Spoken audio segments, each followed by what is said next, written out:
What's up, guys? Welcome to Operation B, the podcast. I am your host, Jamie Thurber, and I am here to take you on a journey of deepening, of expansion, of understanding more about who you are and why you're here and how to operate in an optimal way that allows you to do what you want to do, feel how you want to feel, take care of yourself truly, and support everything that your heart desires. What's up? Welcome back to the podcast, guys. Here we are. I'm going to do a little storytelling with you today. If you haven't caught up, make sure you listen to the last episode, episode 66. That kind of lets you know the transition that's happened in our world and what you can expect from the podcast moving forward now that we are Operation B. Okay? Okay. So many of you, I'm hoping that we're friends on social media. You follow me there because that's where you kind of get the ins and outs of what's going on in my world and all the things that pop into my head that I decide are ideally things to share with you happen there.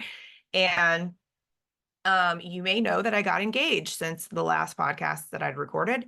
And for those of you who don't know, me and Tony have been together for roughly 14 years. There was, we had a little break, in between there, which you all know about. Well, most of you know about. And we came back as better versions of ourselves, and we've been, oh God, our relationship has been freaking impeccable ever since. Like, I'm very blessed to have a man who is intelligent enough and emotionally available enough to grow with me and grow into something that neither one of us even really knew was possible, but here we are, right? So 14 flipping years, that's a long damn time. And just to tell our whole story, so when we first met, I was managing a few body shops for a local business, and Tony was newer in the glass industry, done auto glass, like windshields and things like that. And he was really trying to figure out kind of his niche. And at the time, he was working with some body shops, and he was coming into our shop trying to get our business because we had a pretty good, steady flow of business at our shop. And that's how we met. And he asked me out like every day for a year before I said yes. He broke my ribs at one point by trying to friendly crack my back, and it didn't work. We went to Vegas as friends, and he smashed my hand in a door. Like, we've been through some funny things, okay? And I could tell you stories for days about the things that we've encountered and overcome together. Tony has since, he no longer works with shops, and he mainly works with large fleet companies, which is much more down his, in his alley and much more lucrative too. And I have obviously left the automotive industry and built my business. And he has been a huge supporter of me following my dreams, which I'm grateful for. So when we first started dating, for those of you who don't know, Tony has been married before. He does have 2 grown children. And when we first started dating, I was 24 years old, like I thought I wanted to have babies and like all that stuff was what I was supposed to do. And I remember he had said it was an option. And then we just were doing life together, and then one day he sat me down and told me like, hey, I can kind of see you planning our life in your head. And I don't want to do babies again. Like, he's like, I don't want to be a 70-year-old dad at high school graduation. He's like, it's just not fair to a kid. They take so much time and energy, and it's just not something I want to do again. And so I said, okay, I don't know what to do with that. So I need to take some space and figure that out. So I moved out of our house. We stayed in a relationship, but I moved out of our house and into my own place. And I did that for several years. And we stayed together for several years of that. And I had this moment where I realized that my decision to have children wasn't my own. It was what I was supposed to do. So in the Midwest, specifically, you go to school, you find your partner, typically in your early 20s or teens, you get married, you have a baby, and then you go on with your life. That's what you do. That's the plan, right? And everyone would say to me, you will be such a great mom. And you know what? I would be a fucking great mom. I'd be an exceptional mother. I'd be pretty great at a lot of things. That doesn't mean I need to do them all. So I got to make my own decision. And I knew that living here with him every day, waking up to this man. So if you don't know Tony, he is a very large personality. He used to play professional hockey. He yeah, I just lived a totally different life than I even knew was possible, And so for me to wake up next to this like crazy, amazing human every day, and I knew I would just never make a real decision for myself about what I wanted to do with kids. So anyway, I don't really know why I felt the need to tell you that part of the story, but there it is. So fast forward like 10 years later, and we're in the best part of our relationship. I'm battling being very, very ill. We had both made a commitment to doing anything possible to finally figure out what the hell was wrong with me physically, meaning what was this like invisible sickness that kept happening and all this pain that I had and all these things. No one could ever figure it out. And we decided, I told him I can't do this anymore. So we started down that path, and we had tried to find little pockets of joy along the way, and then we lost two of our dogs very dramatically, and it was just terrible, right? We've had a rough few years, no joke. But we had decided that we were going to get married. And Tony at one time had said he would never get married again. And then he told me, I will marry you. And that's it. Like, I don't want to be married, but I want to be married to you. Um, which is very sweet, right? So anyway, we ended up going ring shopping. It was very fun. It was cool. I don't know shit about diamonds. So it was really funny. He was like, what do you want? I'm like, I don't know. Like, I'd show him pictures, and he's like, that's the cost of a house. Like, what are you talking about? So just all this stuff. It was a fun experience. We had a really great girl who helped us out, and it was great. I knew what diamond he had bought, but I didn't know when he was going to give it to me. So I don't know if he's going to want me to tell you this whole story, but I will. So one day I woke up and there was a new coffee mug in the cabinet.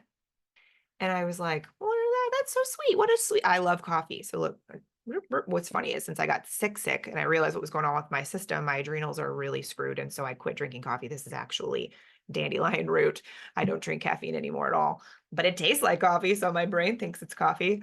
But my adrenal glands know it's not, which is exciting. Anyway, I like coffee mugs. Long before I had more than one Boston Terrier, he bought this for me because I wanted multiple Bostons. And so he bought me a mug. Anyway, then I got a baby Boston. I don't know if you guys knew that, but when Bonnie was still with me, Bonnie and Mac, we got Mia. And so we still have Mia. She's turning 3 in 2 days. And we recently got a puppy, Frankie, who is not in the room because she's wild. She's upstairs taking a nap in her cage because she would not allow for the recording. But anyways, Boston Terrier thing, got the mugs. I digress. Bring me back. So there's a mug. I pull it out. I'm like, this is so sweet. What a sweet gift, and Tony is pretty spontaneous, so not shocking. And then I noticed that there was like a date on the bottom of it, and it looked like maybe like it was a crafter, somebody made it by hand and they dated it. Think nothing of it. Go about my business. The next day there's another mug. And then the next day there's another mug. And then the next day there's another mug. And I realized that on the bottom of every mug, there was a date. And I realized that the date was actually a future date. And I was like, oh shit, okay, what is he trying to do? And so I text pictures to my friend Catherine, and I'm like, do you think this is what I think it is? Because I think this is leading up to something. And she was like, oh my God, leave it to Tony to like literally leave you a breadcrumb trail prior to proposing to you. And I'm like, I don't know. So anyway, that weekend we had planned to meet up with some guys from the Blues alumni, and he told me, we're going to meet them at this place, and we're taking a limo to this dinner because there's no parking, and blah blah blah. But you and I can leave early and take an Uber home, because he knows, like, at the time I was still dealing with what I'm dealing with now, but back at the beginning of me going through this process, like, my body was just shutting down at 2 p.m. every day. So for us to be going somewhere in the evening was like, it was a little risky. And yeah, it was a little risky. And so he's like, we'll take an Uber home. It's just easier to go with them. I'm like, okay, whatever. So we're ready. I get dressed, I wear a dress, and we're ready to go. And he's like, all right, we're meeting him in this parking lot. And we pull in, and it's just a random parking lot in St. Peter's or O'Fallon. And he turns and looks at me, and he's like, okay, well, you have to change your shoes. They're in the back seat. And I'm like, what? So he brought me like a pair of tennis shoes because I had on sandals, and we were going on a helicopter. a hot air balloon ride helicopter. Jeez Louise, my brain. We were going on a hot air balloon ride, which is amazing. And what's funny is, so Tony's done a lot of things I've never done. He's got to live a whole different life than I before me, right? So there's when I find things that he's never done and I've never done, I get really excited so we can do them for the first time together. And a hot air balloon ride was one of those things. But I had also always told him, where are my girlies at that grew up listening or watching Full House? Okay. So Full House, Uncle Jesse, hello, like, oh, the first crush of my life. Um, Jesse Kostopoulos or whatever his last name is. And when Uncle Jesse proposed to Aunt Becky, it was in a hot air balloon and it was like the fucking dream. And I remember one time I had told him that because he actually knows, I can't ever remember his name, his real name, but Joey Gladstone, Tony knows him in real life. And so when I found out about that, I immediately went into like fangirl mode and I was like, oh my God, are you kidding? Joey Gladstone? Like I was so excited. And then one time I had told him about the hot air balloon ride. And he was like, that is so cheesy. Like, do not expect me to do that. That was many years ago. Apparently he doesn't remember that. I think he does. Anyway, we went on a freaking hot air balloon ride, just the two of us with the pilot, and it was amazing. And I'll leave all the rest of the details to myself, but basically he proposed over the lake. And I didn't think he was going to propose up there because he's a klutz and I'm a klutz. And I'm like, no way he's going to take the chance of us dropping a ring from the sky and never finding it again. But he did. And he's very large. And the bucket of a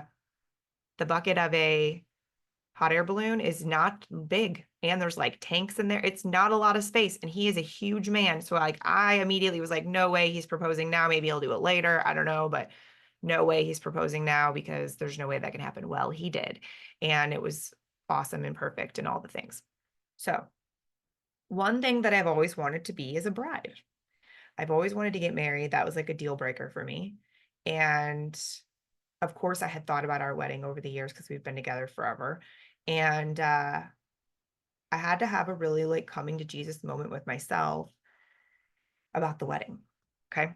So anybody who's been married or been a part of a wedding or whatever, there's a lot of shit goes into planning, right? And during this, I had just started trying to figure out health things. We had been to a bunch of GI doctors. We had all these procedures, all this stuff. It was before I found my functional medicine doctors that are actually helping me finally. I didn't find them until like December, something like that. Anyway, this happened in September. September 30th was our anniversary, or like the anniversary of our being engaged. And so I cried my eyes out and I was like, I think we have to focus on my health. What if I planned the perfect day and I was sick? And Tony's like, exactly. He said, Jamie, you have no idea how many times I had to reschedule our hot air balloon ride because you were sick. And I would hate to do that for a wedding. And so I had to sit there with that, right? And I'm sharing this story with you because I think there's so many nuggets of importance where we live in a world where we want everything right now. We want everything a certain kind of way. And we become impatient in a way. I think we really fuck ourselves over, really. We screw ourselves out of some of the magic that could be there by trying to rush through things. And so it was a beautiful lesson for me to learn that I didn't need to force it. I didn't need it to happen right now. It was completely okay. Like, yeah, I'm 37 years old and I wanted to be married long before now, but in a lot of ways, I'm so glad I didn't because I know, I mean, me and Tony are two very whole humans without one another, and then we come together. So it's like a beautiful thing, which doesn't happen a lot when you're young and get married because you don't even know who the fuck you are yet, you know? And then you got to figure out who you are with this other person, and it's messy, right? It works. I mean, my parents have been together since they were like 15 and they're still together. So it can be a thing. But anyway, back to my point. So we made this decision to go all in on me being healthy. So what I did, because immediately, what's really a phenomenon about getting engaged, and if you've not been engaged, this might shock you. If you have, you are probably annoyed by this as well. But like literally the moment I got engaged, people are like, so when's the wedding? When's the wedding? Do you have a date? And I'm like, what? It's been like an hour, you know, like it was like 24 hours later, but we were with my family. It just happened to be that we had like a barbecue the next day. And like immediately, so when's the day? I'm like, who knows that? Like the day after they get engaged. Anyway, So I got photos taken and I sent out a card to people and said for New Year's and was like, oh, in case you didn't know, we got engaged and no, we don't have a date yet. We'll let you know. Basically to get people off my back. Because I didn't want to keep getting distracted from what I was focusing on with healing. And so what the healing required of me was to be horizontal often, meaning I was laying down by like 3 p.m. every day. Because if I didn't, I went into like full blown body panic attacks, which what that means is my mind would be normal and fine and not stressed, but my system, my body was just literally stressed to the max, overwhelmed, and would just freak out and do a lot of things that are graphic and I'm not going to tell you about because it's gross and it just is what it is.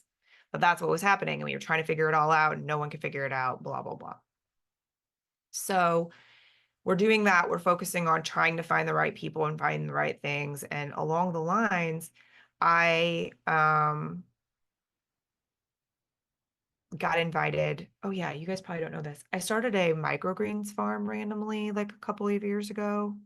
Somewhere in between the break of my recording, I started a microgreens farm, mainly because I was looking for something else, I think, while I was trying to like deal with it was prior to me committing completely to the health thing. I think I was just looking for something else. And so when I did that, um, I started doing like little festivals and things to try to get the word out locally so that I could sell my greens. And I happened to go to this event at a Pilates studio and they put me next to a pranic healer. And I was like laughing to myself, going, this is funny because I need somebody like that in my life. And I started talking to her, and she's actually a functional diagnostic nutritionist or some very long word, and but all holistic. And so we started talking, and she had a lot of answers for things that no one else was willing to even look at. And so I started going down that path with Joe, and the first test was on my hair. It's HTMA, I think is the name of the test. Anyway, and it showed me a lot of things. And just from that one test, some things already made sense of like what was going on with my body. And so we worked with Joe. We started down that path. We did a lot of protocols. We did a lot of things. If these are things you guys want me to go more in depth on in future episodes, please inquire below in the show notes. We'll have my email.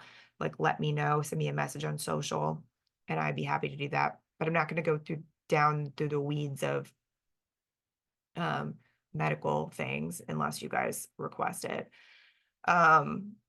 So we started that process, right? Well, it was through the holidays. I still had hosted Thanksgiving. I still hosted Christmas, like didn't, just pushed myself and then just felt like crap, and I would say it was probably in January, February that I was like, we have to cut this all back. And so basically I stopped putting things online. I limited how much talking I was doing with other people, how much texting I was doing with other people. I basically shut down all of my promotions, all of my content in trying to sell programs and stuff like that, and just focused on my private clients and myself. And that was it. And it was very, very, very, very hard. There was a period of the time that I thought, God, I'm doing half of what I used to do and I still don't feel good, and focusing all this. And I have since done several like evaluations of what quote unquote half is, and it's still like 46 hours worth of work a week. And that includes my therapy and my farm stuff and, you know, all the stuff that I'm doing every week for my clients and stuff. So while it is half of what I was doing, it's actually a regular, work week nowadays for me. And throughout that process, I've had a lot of not great moments of having to acknowledge that it's okay for me to feel like none of this is fucking fair. And I want to say that to people who have dealt with things where they've had to put something off that they didn't want to. Maybe it was a wedding, maybe it was a vacation, maybe it was growing your business, maybe it was whatever the thing is. It's okay that if that decision was kind of made for you, um, and wasn't really what you wanted, it's okay for you to be like, that was not fair. I used to feel like I couldn't say that because I don't know, I'm supposed to be strong, or whatever. And life's not fair. My mom used to tell me that when I was a kid. And I would say, that's not fair. And that's how she would reply to me. So I think like in my brain, it's just like, that's a useless thing to say. But I didn't use it as an excuse. It's just the truth. Like, it's not fair. It's very, very difficult for me to live a day every day. It has been very, very complex and difficult for me to live every day for the last 25 years. And that is not fair. It's not fair that I have to do 75 more things than the average person just to get up in the morning or just to be able to walk around the block or, be able to enjoy something with my fiance or go hang out with my family. Like I have to prep this much extra stuff and all these things behind it. And I've always had to live that way. And it isn't fair. It's not fair that I'm in the situation I'm in, but here we are, right? And so the difference is I'm not saying it's not fair and then like pouting in my room and doing nothing about it. I'm like, this is not fair because I need to let those emotions out. Because when we hold in the emotions that we think are ugly or that make us look a certain kind of way or that people don't want to hear, what happens when we do that is all of that gets held inside of us. It gets tucked away in some pocket and it turns into something else. It manifests into something else and it always will. And eventually it needs to move. And so I've been working on letting the it's not fair frustrations move. And even most recently, I have like a little group of friends, and two of them I've been friends with since we were 12 years old. And one of them has been married for a really long time, since we were like 20 or something like that. And then the other one has been like me. We were like the only two single girls left. And she got engaged. And it like triggered, not because of her, like I was very happy for her. She fucking deserves to be happy so much. Like I'm jazzed for her finding who she did and it's exciting. But I had a lot of emotions around the fact that it was like, because then she immediately went into planning mode, planning the wedding because she can. Like, why wouldn't she? She wants to be married. Like, why would she not? Why would she wait? And we had to have a conversation because there was like a certain date that I kind of had my eye on. And then she went to a venue and it was a very much a universe thing because she went to a venue that she liked. And the only date they had was the date that I told her about.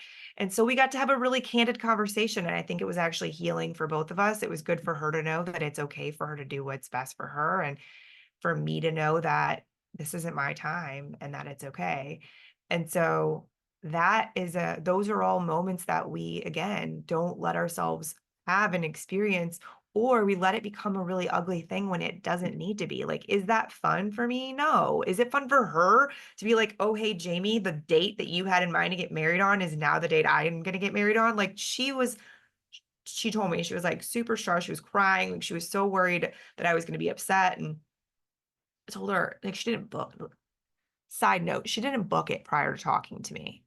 So she wasn't like a jerk about it. She like did a soft hold until she could speak to me and make sure that like I wasn't going to get married that day and blah, blah, blah. And then she paid for it and booked the day.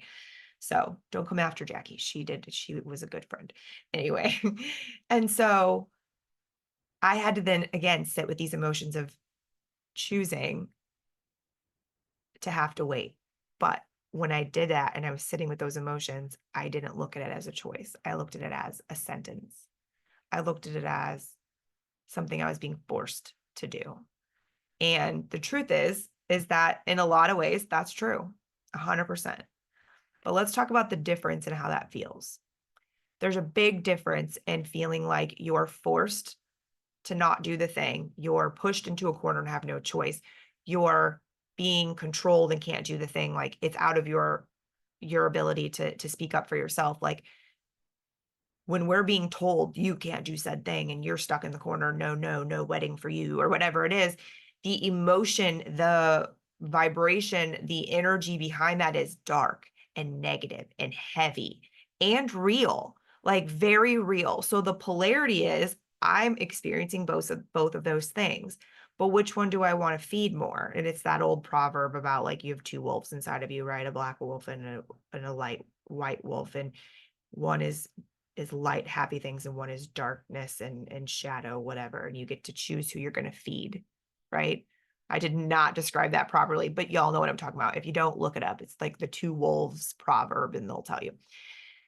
So, with that being said, I get to choose, and and I still have my moments where I'm like super bummed out that I'm not planning my wedding. And then there are moments where I'm like, yes, but I am choosing to do that because my self and my health are more important. Ooh, that's big, right? How often do we let ourselves say that, let alone act on it? We don't. We rarely, rarely do. So not only am I saying that, but I'm living it. And for me to embrace that has taken I'm not going to lie, it's taken several months for me to fully embrace that and choose to look more of it as a choice than something I've been forced to do. What I know to be true is when it's my time, it will be beautiful. It will be everything I want it to be. It will be perfect timing. And now I'll be able to enjoy it. There's a really good chance that I was likely going to have to fake it through my entire wedding ceremony and then just fall apart afterwards because my body just couldn't handle it. That's why I did a lot of things. When I say fake it, like I didn't lie to you guys. I wasn't going to these events. If you see me speak on stage or you've seen me interviewed somewhere, or you've seen me teach something, that wasn't fake. That wasn't fake at all. And there was a piece of me that was holding all of that up just so I could get it out to you. And then as soon as my obligation was finished, as soon as I was done giving the words the way they were supposed to be given, I'd fall apart. I'd be sick for days.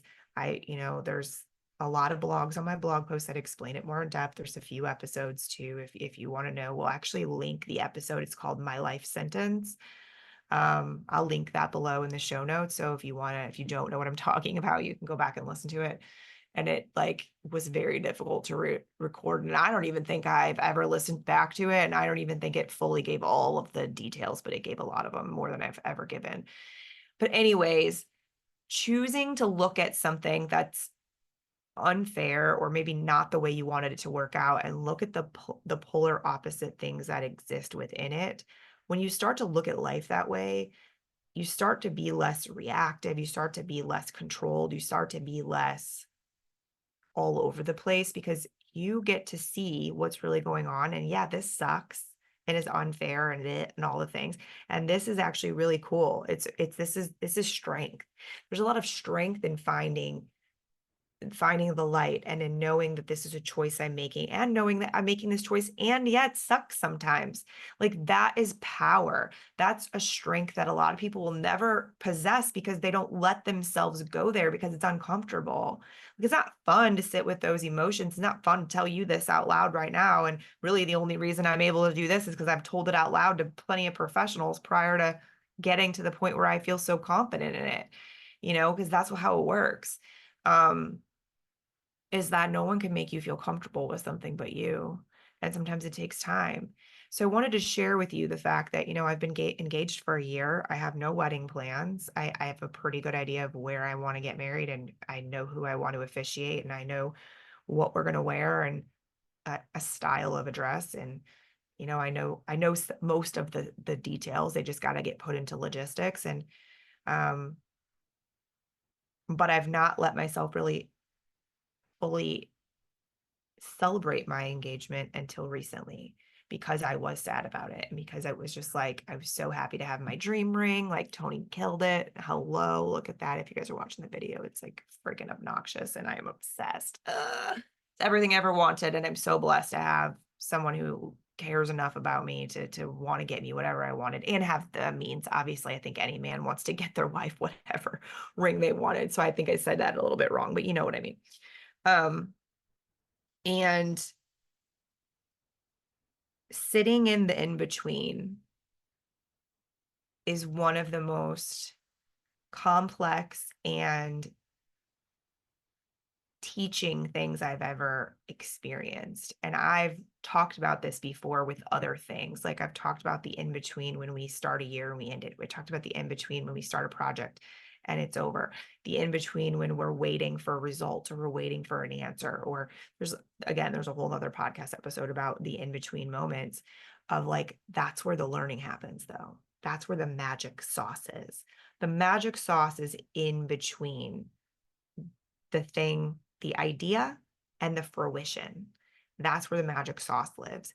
And that's where a lot of our best thinking, a lot of our best realizations, a lot of our best curiosity, a lot of our best realizations and depth things about ourselves at our core, lessons, things like that live in the in-between space. That's where they reside. And if you skip past it real fast, you miss all of it. And so the goal is always to give ourselves the ability to have that space, even if it's just for a moment, for a pause. We practice the pause. I mean, I'm practicing a really freaking long pause for this one. Don't get me wrong, more of a pause than I anticipated, but I'm in it. Like I am in the middle of treatments. I'm in the middle of protocols that are 9 months long, and I still have friggin' 8 months left on them, So when I'm gonna feel better, I don't know. And what that looks like, I don't know. Like that's the other large thing that you may see me talk about for a while. We talk about trust and we talk about commitment to ourselves or really to anything. My ability to look at commitment is a drastically different thing than it ever was before. What I thought was committed, shoot, that ain't nothing in compared to what I know committed is now, because it is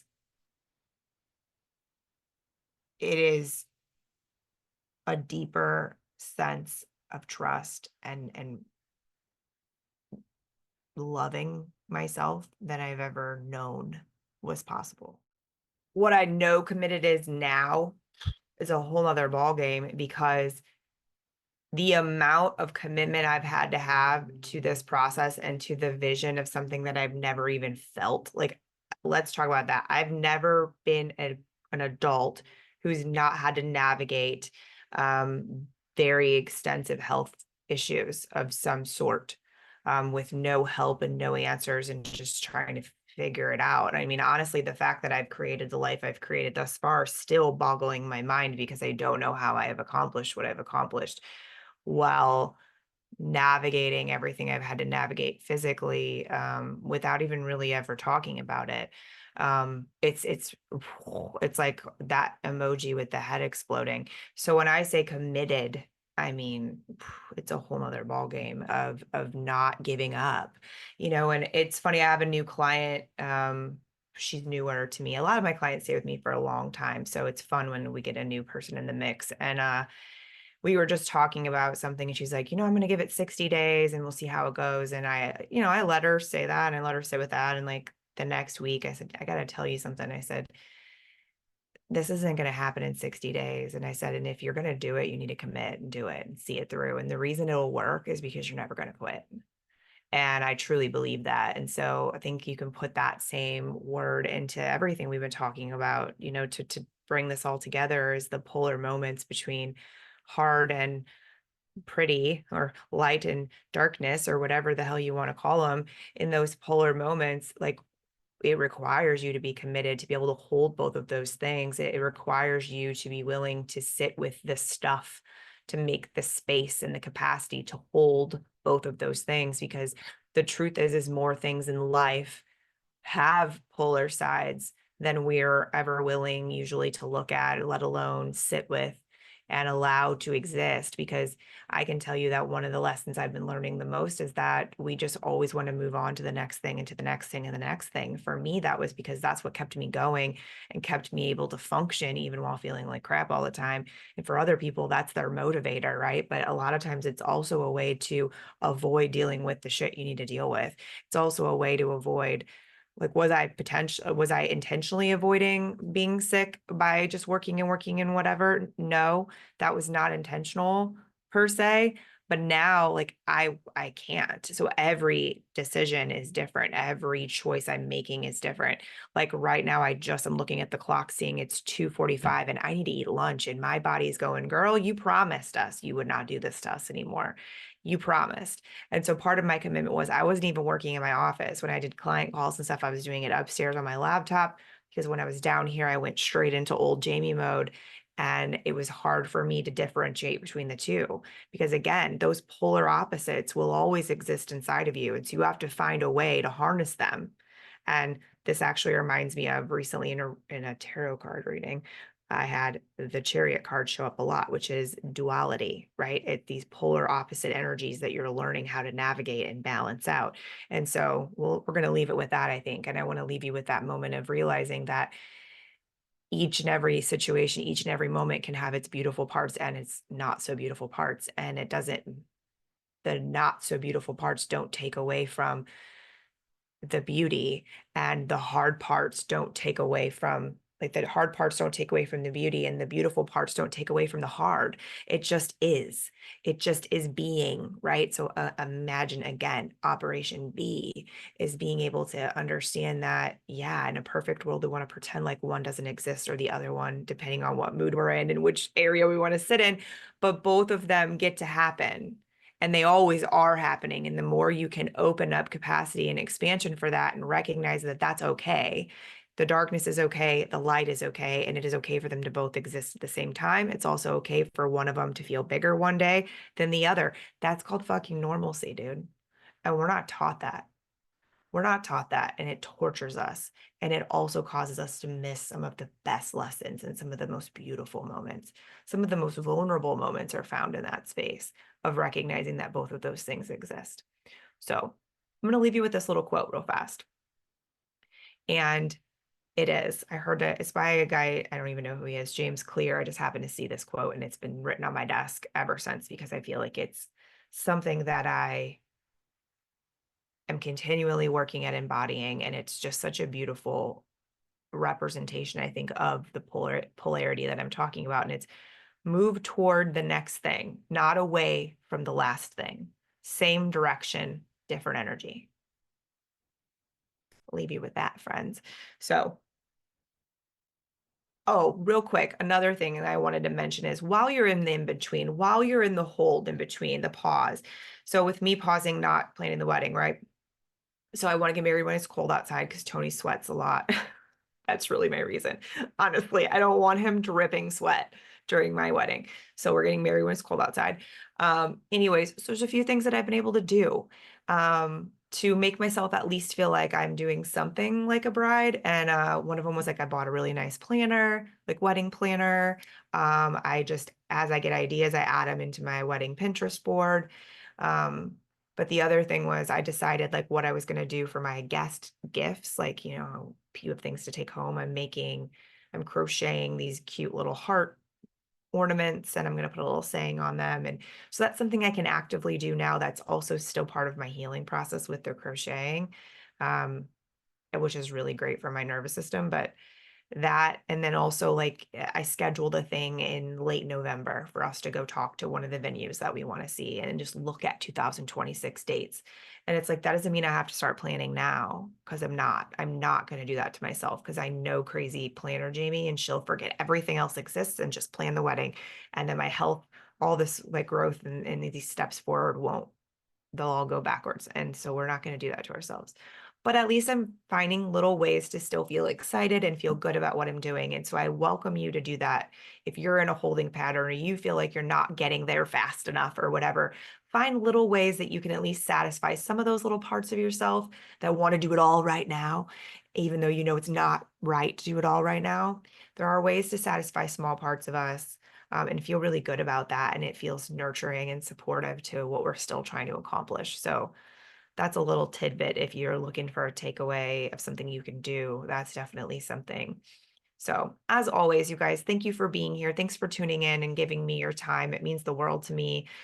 Be sure to make sure that you follow us and keep looking for new episodes. We're going to be sharing about new episodes on Instagram mainly. So make sure you follow me over there. It is jamie.thurber. And also check out this badass shirt, you guys. So rest is not lazy. I'm going to do an entire podcast episode talking about rest and how to get your brain to experience it, at least give you some pointers. But this is a really big message because, especially for those of you that are like me who grew up with like super mom as your mother who did everything all the time. And then you kind of grew up thinking that you had to do everything all the time. And now you're an adult who has anxiety about sitting down because you think it means you're lazy. And it's like, no, bro, not not the case. And my chiropractor, who is brilliant, and we have great conversation, him and I, he had said to me, he was like, the opposite is also, because I wore this the other day, the opposite is also true. So the shirt says rest is not lazy. And he said lazy is not rest. And that's true. When you work yourself to the bone to the point where you're just like, oh, I can't do anything, that's not really rest. Or when you're sitting there being lazy and avoiding everything, but you're thinking about it all, that's not really rest. So it's again, polarity, right? I didn't even mean to bring that full circle, but there it was. So, but this is on my website if you guys want to check it out. I appreciate the support, and it's really just a message I want more people to realize is the truth. So there's a few different t-shirts and sweatshirts on the site for that, and the link will be in the show notes, or you can visit homesweetdefiance.com. Thanks, guys, and until next time, see ya. Thank you for listening to Operation B, the podcast. To support this message and to support the show, please make sure that you like, follow, and share the podcast wherever you enjoy listening. And be sure to leave us a review on iTunes. Thank you for being here, and see you next time.